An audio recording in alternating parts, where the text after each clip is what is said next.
And then ideas for pitchers to hold their hinge better during back hip load / drive and not extending early. Now we've kind of touched on that, but I have another idea here I'll share as well. So let's first talk about the depth in the back hip during the drive phase. So this is something that takes a little bit of trial and error. It is going to be individual specific. It's going to be based on your femur to your tibia to your torso length. But essentially, rule of thumb is if you just jumped off a box and you had to land on one foot, what angle would you land at? So I just jumped off and had to land.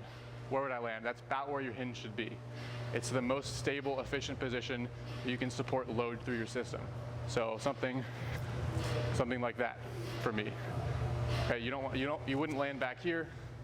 You wouldn't land completely bent over down here. So something where you can feel that back glute loaded up and you feel like you could support some weight. If somebody dumped 200 pounds on your back, you could support that. You could support a bar here. That's a stable position. This really isn't a stable position. This is completely held up by my quad. This is almost like a sissy squat position back here. And then this isn't nearly as repeatable as well. That's gonna take way too much energy to hold that moving down the mound. So something basically like a quarter squat position, something you could really hold and feel stable, where you can feel your glute loading up. Some athletes really have a hard time feeling the glute actually load or activate. These tend to be hamstring or quad dominant athletes that just don't have good glute development, don't have good mind-muscle connection or proprioception with their hip muscles. So one way to feel the glute actually load up, if you've never really felt that feeling, is so your glute is a hip extensor and external rotator.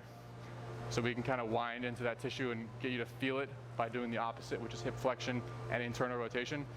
So what that looks like, you can basically, if I'm working on my back leg, which is my left leg, I can wind up the opposite direction like I'm doing a chop, and I'm going to wind into hip flexion and hip internal rotation until I feel that glute load up.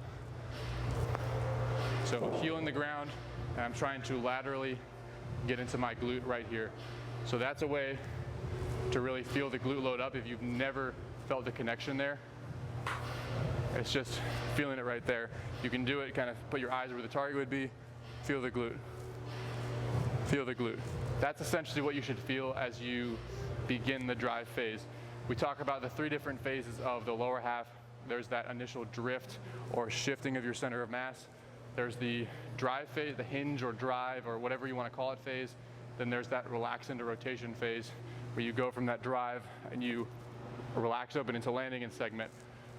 For the hinge / drive phase, whatever you want to call it, you need to be able to find the glute, find the heel, and maintain that as you drive towards the target. So if you have a shift, as you come out of that shift, you should be able to find the glute, ride your center, and then as you get into landing, back hip relaxes into rotation, and everything unwinds from there. So that's the answer to the first question of the depth while sitting. The second question, which is again ideas for pitchers to hold their hinge better, it's being able to find the glute first. So before you worry about the drift or that initial shift, one drill that I really like, that I'll link to the tweet that originally I saw this in, but a drill I really like just to work on that, isolate that, is just come up, find your hinge, and then think about riding your center. So not pushing off and also not reaching with the front hip, but riding our center of mass forward while maintaining contact with the glute, contact with the heel.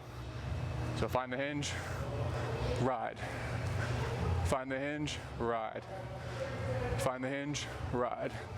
So I really like that simple drill, something you can do as part of your warm-up every day for just feeling that initial drive phase and feeling what should happen between the first phase and the third phase of a lower half. Between the weight shift and between the rotation, that's essentially what should happen.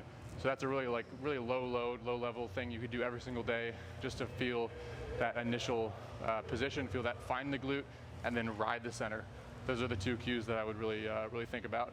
And then the core velocity belt as a tool, that's something that you should look into, play around with as far as increasing the hip proprioception and just as far as being able to help encourage some of these positions and feels in your drive phase. I think that's valuable as well if you haven't looked into it already.